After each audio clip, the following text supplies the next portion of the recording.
ഇസ്മായിലിനെയും മാതാവിനെയും മക്കയിൽ താമസിപ്പിച്ച ശേഷം അദ്ദേഹം ഇബ്രാഹിം നബി പോകാൻ നേരത്ത് നടത്തിയ ഒരു പ്രാർത്ഥന ഖുർആൻ ഉദ്ധരിക്കുന്നുണ്ട്. ഞങ്ങളുടെ നാഥ, എൻ്റെ മക്കളിൽ ചിലരെ ഈ കൃഷിയില്ലാത്ത ഈ താഴ്വരയിൽ നിൻ്റെ ആദരണീയ മന്ദിരത്തിനടുത്ത്, അതായത് കഅബാലയത്തിനടുത്ത് ഞാൻ താമസിപ്പിച്ചിരിക്കുകയാണ്. ഞങ്ങളുടെ നാഥ, അവർ നമസ്കാരം നിഷ്ഠയോടെ നിർവഹിക്കുവാനും കൂടി വേണ്ടിയാണ്. അതിനാൽ നീ ജനമനസ്സുകളിൽ അവരോട് അടുപ്പമുണ്ടാക്കണമേ. അവർക്ക് ആഹാരമായി നല്ല ഭക്ഷ്യവിഭവങ്ങളും പാനീയങ്ങളും നൽകണമേ. ആ പ്രാർത്ഥന ദൈവം സ്വീകരിച്ചു. അതിൻ്റെ ഫലമാണ് സംസം എന്ന ആ അക്ഷയ നീരുറവയും അതേപോലെ മറ്റ് ധാരാളം ഫലവർഗ്ഗങ്ങളും ഒക്കെ അവർക്ക് അവിടെ ഭക്ഷിക്കാനായി ലഭിച്ചു.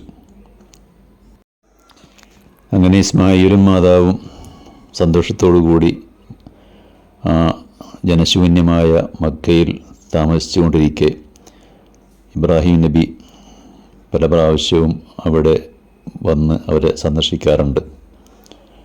ഒരിക്കൽ ഇബ്രാഹിം നബിക്ക് ഒരു സ്വപ്നദർശനമുണ്ടായി.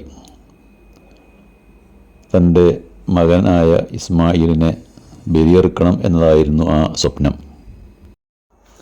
ഇബ്രാഹിം തൻ്റെ പൊന്നോമകനെ വിളിച്ച് പറഞ്ഞു, ഇസ്മായിലെ, നിന്നെ ബലിയറുക്കണമെന്ന് നാഥൻ കൽപ്പിച്ചിരിക്കുകയാണ്, ഞാൻ എന്ത് ചെയ്യണം?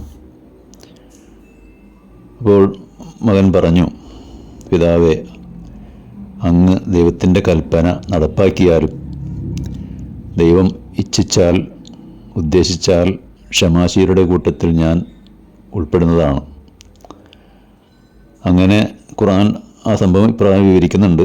അങ്ങനെ അവരിരുവരും ദൈവിക കൽപ്പനയ്ക്ക് വഴങ്ങി. അദ്ദേഹം അവനെ കമിഴ്ത്തി കിടത്തി. അപ്പോൾ നാം അദ്ദേഹത്തെ വിളിച്ചു, ഇബ്രാഹീമെ, നീ സ്വപ്നം സാക്ഷാത്കരിച്ചിരിക്കുന്നു. അவ்விதമാണ് നാം സച്ചരിതർക്ക് പ്രതിഫലം നൽകുക. തൻ്റെ മകനെ ബലിയർക്കുന്നതിന് പകരം ഒരു ആടിനെ ബലിയർപ്പിക്കാൻ ദൈവം കൽപ്പിച്ചു.